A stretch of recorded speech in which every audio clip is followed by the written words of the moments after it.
Hello everyone!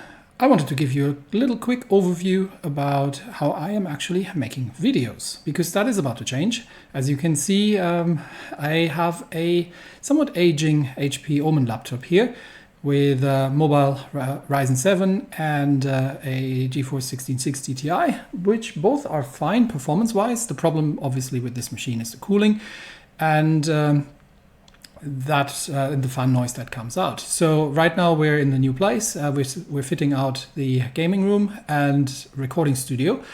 So there's a lot of hardware standing around all the way in the corners, and we are about to build the PCs and get everything ready and set up. So this laptop will be replaced, but for now this is where I am actually producing the videos.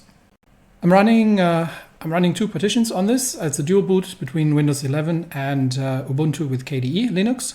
I do pretty much all of my work and daily stuff on Linux. Windows is only there for gaming, and it's not that stuff wouldn't work on Linux. It's just that I like to have latest GPU drivers, and the Windows support still is somewhat better. And it is not a problem because Linux is happy to read NTFS, so I can easily just access the Windows partition from here and just copy the videos over that I've recorded. I'm using OBS for screen recording on Windows, and when it comes to actually recording the videos, all the work is pretty much done ad hoc. So I don't usually have scripts.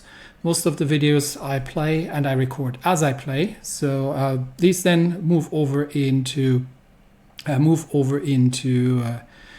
Linux partition, and this is where the actual work then starts. So I've got a bunch of recording files because I do stop at points where I need to do some edits, or like I need to zoom in to make you read the text, or some other stuff just to make sure that I have a set of files.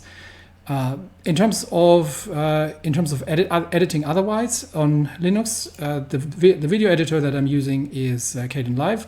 And it's all freeware, so I don't use any paid software. It's all open source and free. In Kdenlive, then I put all the video bits together, and this is also where the actual work starts. If I have some form of like an intro section where I need to put together historical footage or photos and make animations and adjust the volume of everything, put some audio tracks in, and all these kind of things. So that's where all the work starts, to actually create and render the videos, putting it all together and making it look nice and sound nice.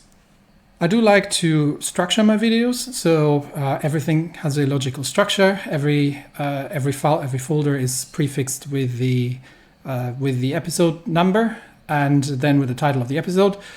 I relatively early, because I do record in batches, relatively early create these meta text files, which usually just contain a short summary of what the episode is about, because by the time that I get around to editing it, which can be a couple of days later, I might not actually remember that. So this is stuff that I do relatively early on.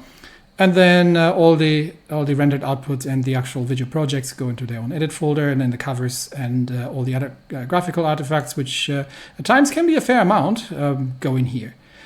Talking about historical pictures and historical videos, these are not easy to come by, because usually a lot of the stuff is in public domain, but it's actually licensed by the likes of British Pathé or Alamy or Getty Images or these kind of things. So you can't actually use them without a license because of copyright, which is fine. This is how copyright functions. Getting commercial licenses for these things is almost impossible. So a large part of my job is tracking on the internet, tracking down actual historical footage. And I'm starting to build up a fair amount of footage that I'm finding over time that that is in the public domain and that I can freely use without getting into any kind of copyright problems.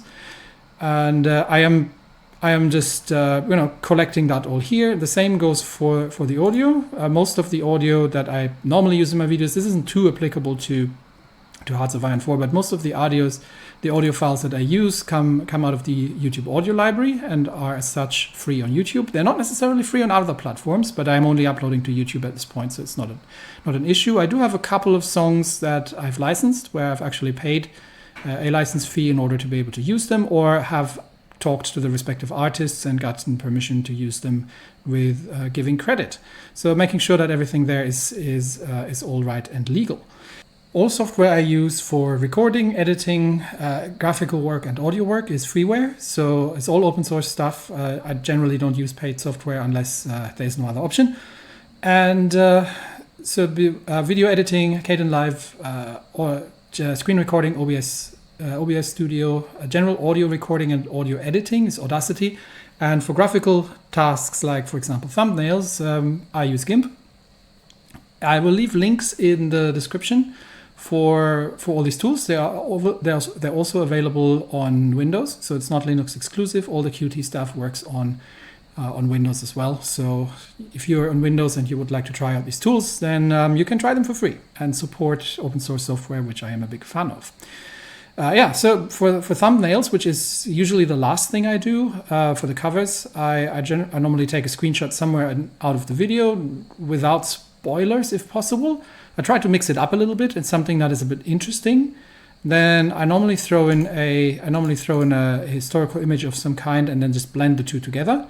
So in this case, we've got the Sturmpanzer 4, and obviously a Panzer 4 is a historical existing tank, so I can easily match and blend one in here. I generally try to stick the logo of the game that the series is about. In this case, it's Kaiserreich, so I'm trying to stick the Kaiserreich somewhere where it's not too obvious. The episode number goes in there, and then some title. I do have some custom fonts that I like using, and they're usually adjusted to sort of the nation or the theme of the whole thing. So for anything that's German or German-speaking Central Europe, I use this font called Alte Schwabacher. Again, this is a freeware font. I have checked the license. I am allowed to use this. I have a couple of other fonts that I'm very fond of for various tasks, and all of them are freeware. So again, they are making sure that it's all in order. Yeah, and then I just export this as JPEGs. I'll upload this to YouTube, and that's how I make about 4 of these videos a week right now. Hopefully, it'll be a bit more in the future when I'm not as super busy with the house as I am right now. And as you can see, it's not just the gaming room that looks like this, it's the whole house that looks like this. So everything needs to be put together, everything needs to be sorted out. Outside, we've got construction work still going on, so I need to constantly interface and coordinate with the landscapers, and that's why for the foreseeable future, probably into early next year, honestly, taking a lot longer than I thought it was gonna, into early next year, until everything's hopefully somewhat settled and I can get back to a more regular frequency of production, health permitting. If I don't get COVID again and my long COVID kicks back in and I am in a point where I can basically do nothing. But fingers crossed that won't happen too badly, and we can all enjoy videos. But yeah, that's how videos are made. Once the big computer is finished, I will start a Crusader Kings 3 series as well. But again, time permitting. Time is mostly the limiting factor at this point. Anyway, that's it for me today. Thanks, everybody. And I wish you all a good day and see you next time. Bye-bye.